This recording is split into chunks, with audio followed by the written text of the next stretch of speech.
to talk for a little bit now on what is called bioregional herbalism. So I wrote here the original herbalism because the concept of bioregional herbalism is that you're working with the things that are there in your bioregion. So your botanical region, like what are the herbs that can grow around you? And so obviously in the last 20, 30 years, there's been a huge, the global herbal trade has existed since the beginning. And we obviously talked about this, spice trade and things like that having a big impact on human migration.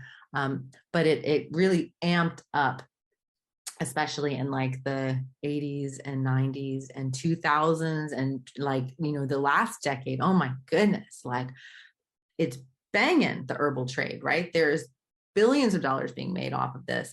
And, people are going and getting plants from all different places around the world and then importing them. And that is not always the best. So I think people are starting to realize, though, that, wait, let's return to some of these, original herbal notions of working with the herbs that are around us, because not only does it reduce that energy consumption, that big footprint that we're making when we're shipping herbs all around the place, but also if you work with the herbs that are local to you, you are, and how I've put it here is you share their local defenses that they developed in response to the same environmental factors we are facing. So a little example I give is eucalyptus. For example, if a eucalyptus tree, if people are familiar with them, there's lots, it's not native to here, but it certainly made itself happy here. And so in places like California, San Francisco, you can walk through some of the parks in San Francisco and they're just huge eucalyptus trees everywhere. They really thrive in damp environments. And so if you think about that, like if a really damp, cool environment like San Francisco, that can give us fungal issues and that can give us lung issues. But yet these eucalyptus trees, they're growing in that same environment and they're thriving, right? And so what are they doing? Well, they're producing these things that are called secondary metabolites. So these aren't the primary metabolites like protein and fat and sugars or whatever that are essential to life. They're these extra secondary chemicals that they're producing that help them thrive, right? And help them, do other things like survive a fungal invasion, for example. So they produce all these essential oils, which would be in the secondary metabolite, which is very antifungal. So if we lived in San Francisco and it's very damp and it's cool and we're getting lung mucousy problems, we can use that eucalyptus to help us deal with those damp conditions, right? Drink that cup of eucalyptus tea, breathe in that eucalyptus steam, and it really opens the lungs and it helps break up the mucus and helps you clear out that mucus and helps you fight infection, which might be trying to settle in so you don't turn into some kind of bronchitis situation. So bioregional herbalism, has that really incredible piece for it, where if you work with the herbs that are around you, you can thrive. There's also this concept of that the herbs that you need are there for you. So this is a picture I took when I was down. This was before so in Atlanta, when the George Floyd marches started, because there were marches.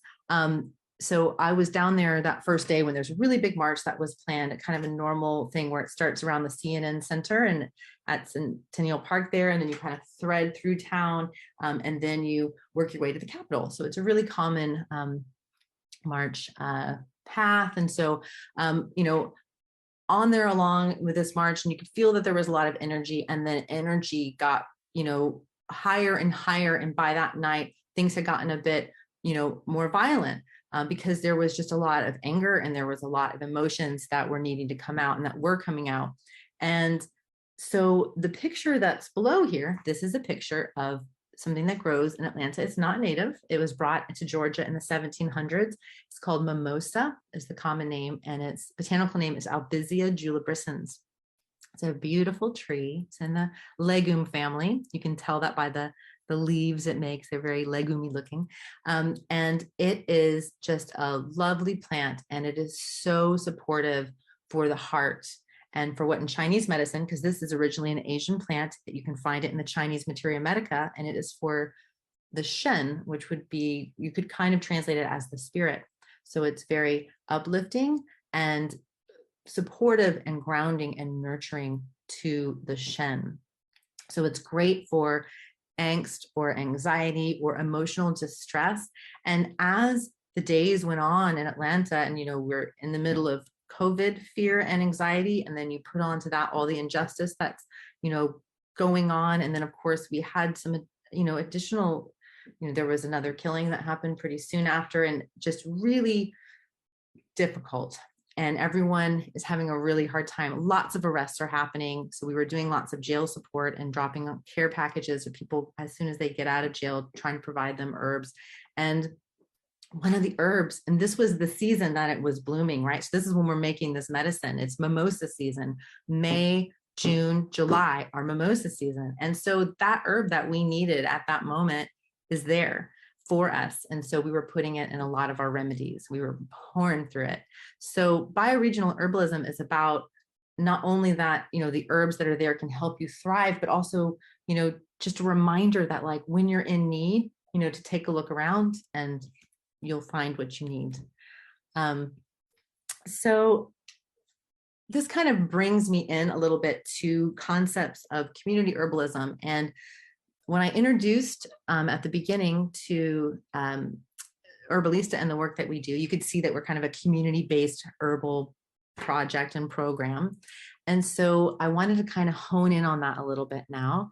I have put here a quote from an article I read in the New York Times by a gentleman named Dr. Sandeep Jahar. I don't know if I've pronounced that right. And the article was called "When Blood Pressure is Political." And so I just wanted to read this out and then talk about it a little bit. So he says, the body doesn't so much defend a particular set point as allow it to fluctuate in response to changing demands, including those of one's social circumstances. And he makes this statement after talking a little bit about something known as homeostasis.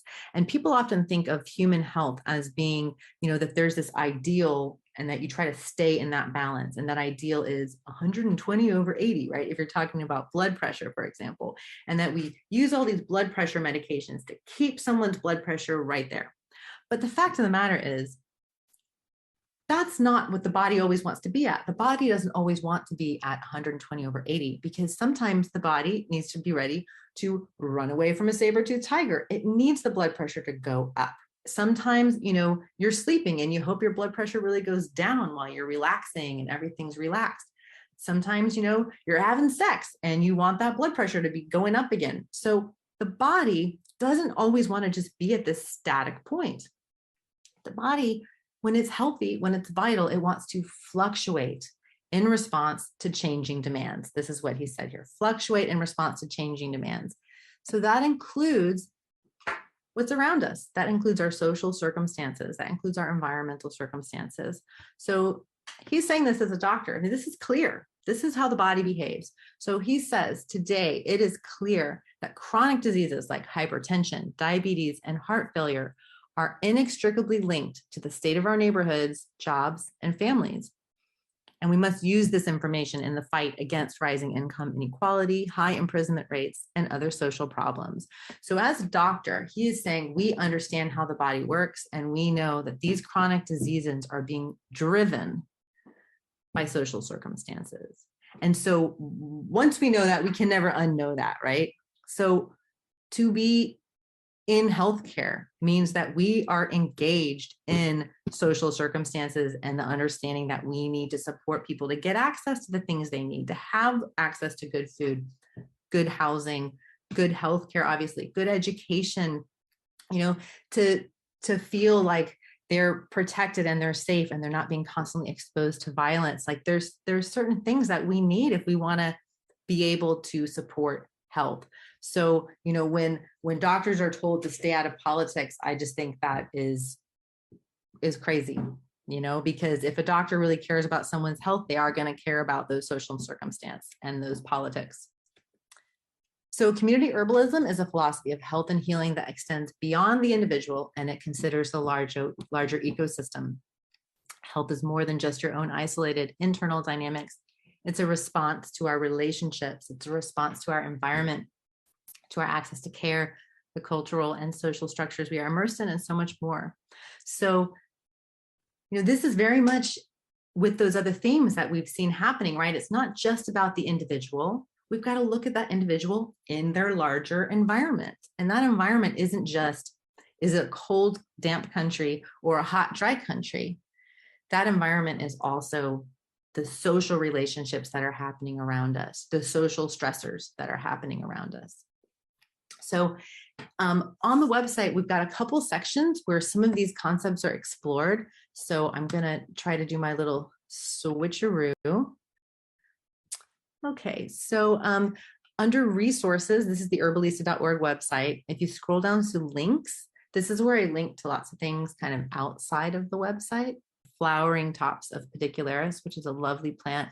It's native to, it's actually all over the United States. There's different species in different places. This is canadensis, so pedicularis canadensis. And this was gathered in North Carolina. It's a wonderful musculoskeletal relaxant and just sweet medicine. So here's the little index. It's a very long scrolling page, but healthcare is a human right and community healthcare projects. I think in these sections, there's some really great links if you want to learn more about Poor People's Campaign back in the 60s, which has been very inspiring for us. The Black Panthers, the work of the Black Panthers, super inspiring for us. And then on to all of these current community healthcare projects that are happening everywhere. And I haven't updated this list in a little while. There's the Black Panther Party. I don't know if people are very familiar with their work. They've obviously been involved in lots of different things. One of the main things is obviously being the liberation of Black peoples, and they were extremely focused on healthcare as well. So they really believed in the right to health, and they opened a lot of free clinics, and eventually I think they had about 13 operating across the country, and these are free clinics. It was a total community-based model, and they just realized not only that in order for people to, feel better and do better, they had to, have health care, but they also very much recognized that poor health was a result of oppression. And so this is an excerpt that was taken from their 10-point program.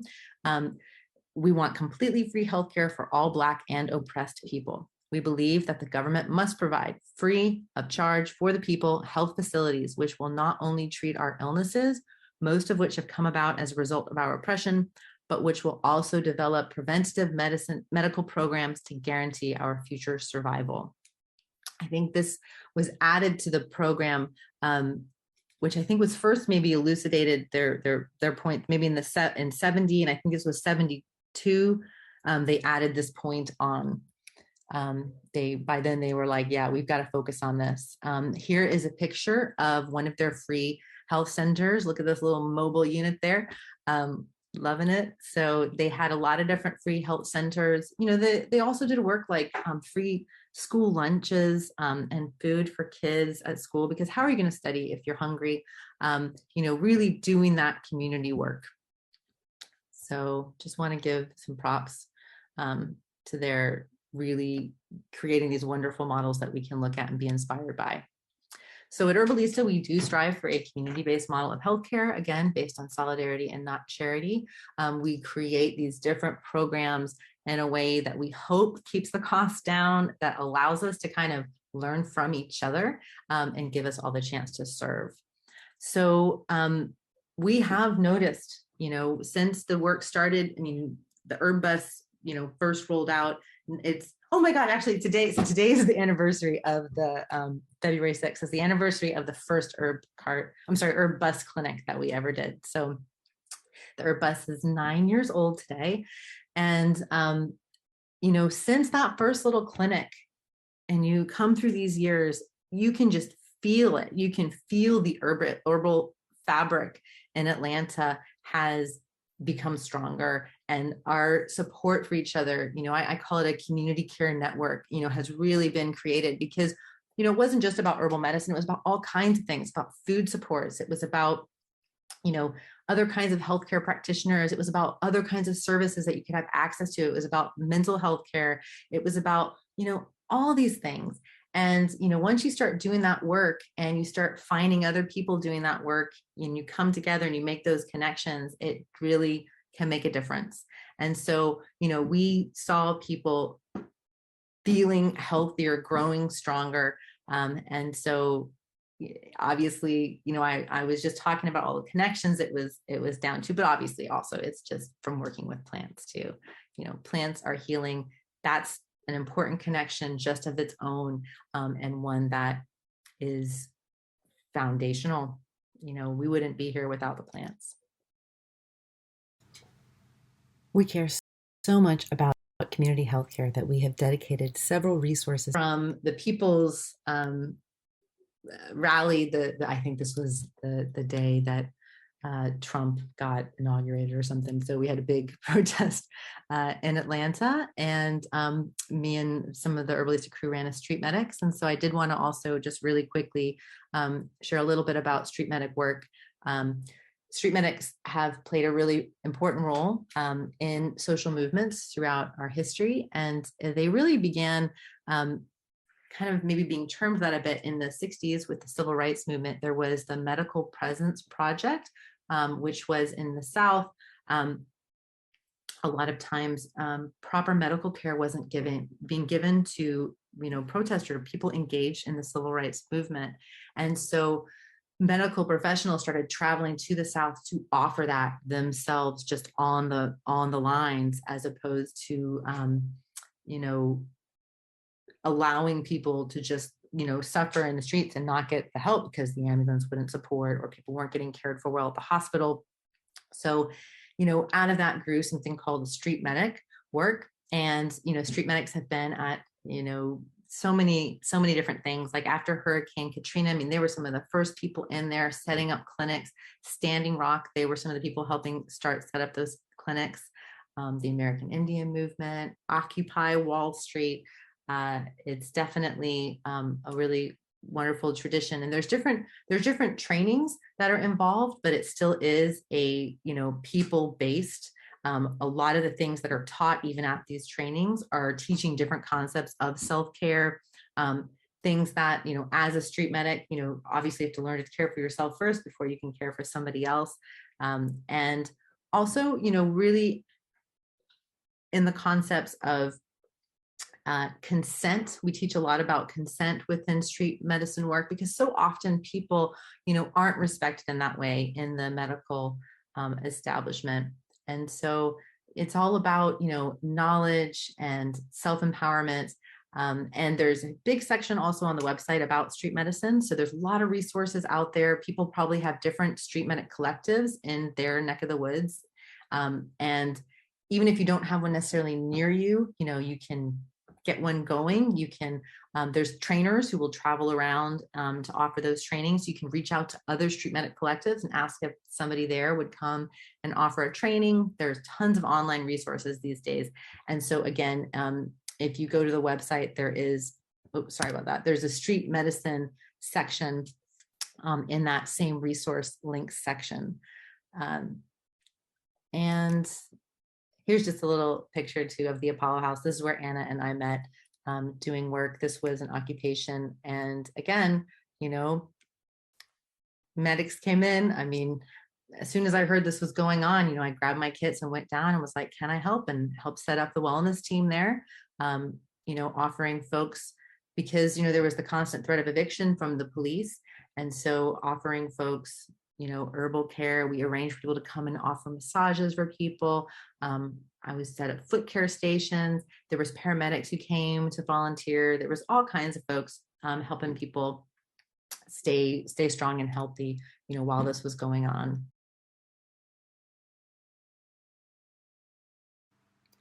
I'm just going to flip through a couple of slides here just to give you an idea of some of the resources that are out there if you want to learn more about street medicine and protest medicine. Please refer to the PDF handout that accompanies this section